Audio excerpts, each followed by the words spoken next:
আলহামদুলিল্লাহ,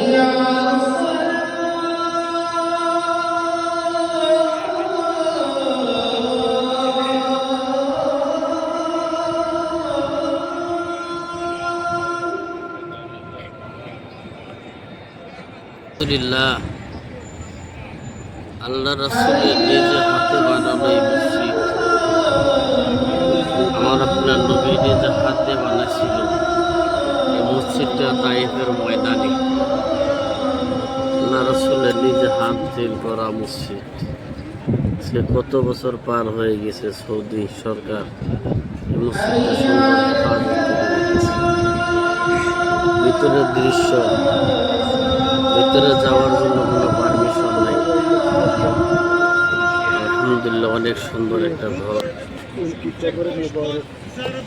ওই